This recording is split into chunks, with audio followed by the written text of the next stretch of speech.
Voilà, au rayon des nouveautés, donc on a un transpondeur AIS qui a été installé.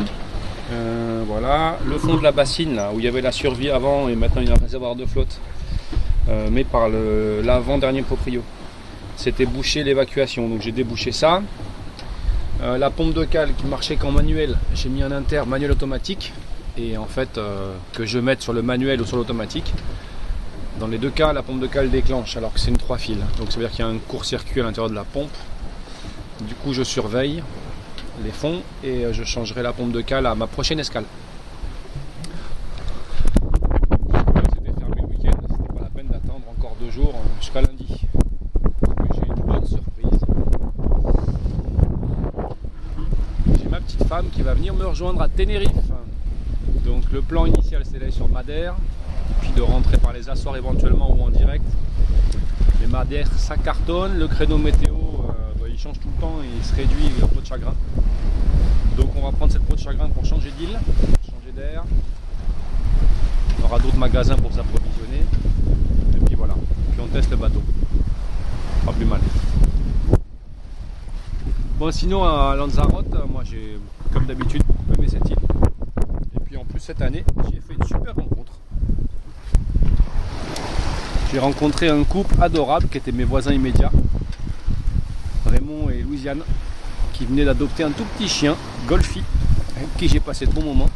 On a passé de bonnes soirées, on s'est donné des coups de main, on s'est changé des conseils, du matos, enfin voilà, c'était sympa. Je les reverrai avec plaisir dans l'avenir.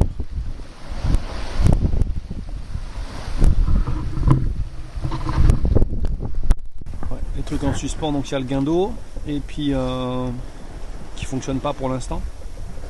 Faut que je vois si ça vient de la prise, de la télécommande, du relais, de la connectique ou du moteur de guindeau. Donc on a plusieurs pistes à explorer. Ça va nous occuper à Tenerife un peu. Et puis une fois qu'on aura fait ça, on sera pas mal pour envisager de rentrer tranquillement à la maison, si la météo le permet. Sinon, on laissera aux Canaries un petit moment encore. Les options sont ouvertes.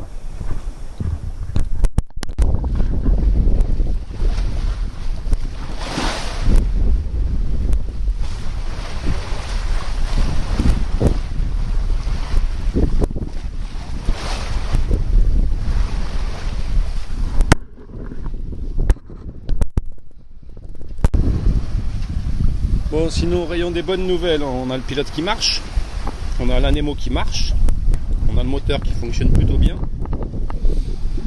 on a le speedo qui doit être sale, il faudra nettoyer la roue à aube, parce qu'il indique 3 nœuds, 8, 4 nœuds, alors qu'on est à 6 nœuds à peu près, par 10-12 nœuds de vent, donc on marche entre 5, 5,5, 6, voilà, ça dépend des moments des rafales.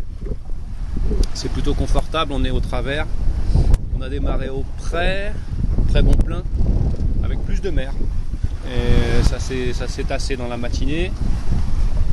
Voilà, là on est au milieu d'après-midi, ça devrait encore se tasser pour la soirée, voire complètement mollir dans la nuit.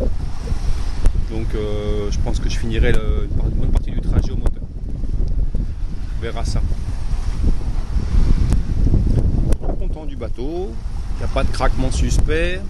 Bon, comme prévu, les portes des meubles elles s'ouvrent quand tu navigues. Ça c'est pas de surprise. Donc je pense que je vais les bloquer pour la navigation sur le retour en France. Donc j'ai viré tout ce que je pouvais virer dedans. Tous les dossiers de banquette, etc. Déjà que ça aille pas se péter la gueule. Et voilà, le meuble là-bas au fond à droite, là, et j'ai le même au fond à gauche, sur bâbord. Et il s'ouvre. Dès que tu gites à l'opposé, ça s'ouvre. Et ce qu'il y a dedans, là c'était les serviettes, c'est venu dans le carré.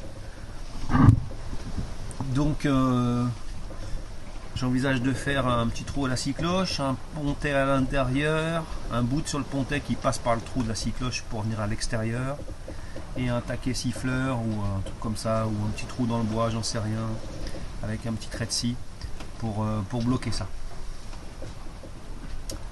Voilà, au niveau des options intérieures. Après j'ai tout checké, il y avait un problème au niveau de l'évacuation de la douche. Le tuyau était percé, donc j'ai changé. Voilà, j'ai bricolé tous les jours. Tous les jours, j'ai bricolé du matin 7-8 heures, jusqu'au soir 8-9 heures, 10 heures parfois. Voilà. Beaucoup de couture. Ah oui, moi, c'est cool. Et puis un checking, un check général quoi. Il y a encore des trucs en suspens, il y a le guindeau.